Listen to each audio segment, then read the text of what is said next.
கர்த்தர் சொல்றாரு. ஆனா நிறைவேற்றாரா? நம்மளுடைய பாவத்தினுடைய அவரு சுமந்து கொண்டு நமக்காக ஒவ்வொரு நாளும் நொறுக்கப்பட்டு நமக்காகவே தாகத்தை அடைந்தார் இந்த கர்த்தர். நம்ம சொந்த பந்தங்களும் சரி ஒரு நாளில மறுதளித்தோமானா, ஆனா ஆண்டவரே நான் உன்னை பின்பற்றுகிறேன், நான் ராஜ்யத்துல வருவேன், நீ ரெண்டாவது வார்த்தை சொன்னபடி நீ இன்றைக்கு என்னோட கூட பரதேசியில் இருப்பாய் என்று சொன்ன வார்த்தைப்படி அப்பா நாங்கள் கூட அந்த உங்களுடைய ராஜ்யத்தில் இருப்போம். ஆனாலும் என் சொந்த பந்தங்கள் எல்லாம் எப்படி ரட்சிப்படுவாங்க? இந்த நாளில் நாச்சும் நம்ம சொந்த பந்தங்களை ரட்சிக்கப்படலைன்னா கர்த்தர் நமக்கு இந்த நாளில தந்த வார்த்தைப்படி ஆண்டவரே அப்பா என் சொந்த பந்தங்கள் எல்லாம் ரட்சிக்கப்படணும், அவங்களுக்காக தான் கர்த்தர் தாகமா இருக்கிறேன் என்று சொல்றாரு. நீங்க மாத்திரம் எனக்கு வந்தா போதாது, உங்களுடைய சொந்த பந்தங்களையா நான் நேசிக்கிறேன்.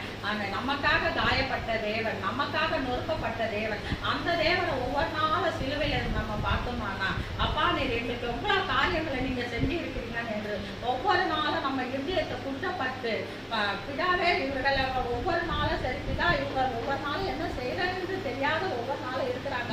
ஆண்டவர் நம்ம பிதாவிடத்தில் ஒவ்வொரு நாளும் நமக்காக பரிந்து பேசி மன்னிப்பு கேட்டு வாங்குறாரு.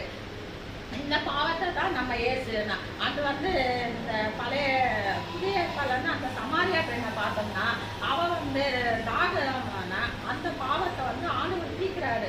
அவ தாகத்தை தான் தாகத்துக்கு என் தாகத்தை தீர்க்கிறனா அவர் சொல்றாரு. யோவான் 4:14 நான் கொடுக்கும் தண்ணீரை குடிக்கிறவனுக்கோ ஒரு காலம் தாகம் உண்டாகாது. நான் அவனுக்கு கொடுக்கும் தண்ணீர் அவனுக்குள்ளே நித்திய ஜீவ காலமாய் ஊறுகிற நீரூற்றாய் இருக்கும் என்றார். இந்த தாகத்தை அவ பாவத்திலேயே அடிமையா பட்டு இருக்கிறா. அப்ப சொல்றாரு நான் கொடுக்குற தண்ணி ஒரு நாளும் உனக்கு தாகம் ஐயா அவர் நிறைய தண்ணி தரா போட்டு நம்ம சேமிச்சு வச்சுக்கலாம்னு அவன் நினைக்கிறா. சமாரியா பண்ண அவர் அதை சொல்லல, உன் பாவத்தை விட்டு விலகு.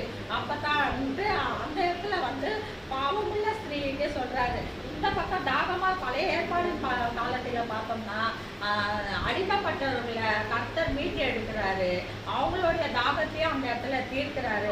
புதிய ஏற்பாடுல கர்த்தர் நமக்காகவே நொறுக்கப்பட்டு நமக்காகவே ரத்தம் சிந்தி நம்முடைய பாவங்களை மீறுந்தவர்களுக்காக இயேசு காயங்கள் பட்டார், நொறுக்கப்பட்டார் என்று அடியாளுக்கு கர்த்தர் இந்த வார்த்தை கொடுத்ததுக்காக ஸ்தோத்திரம்.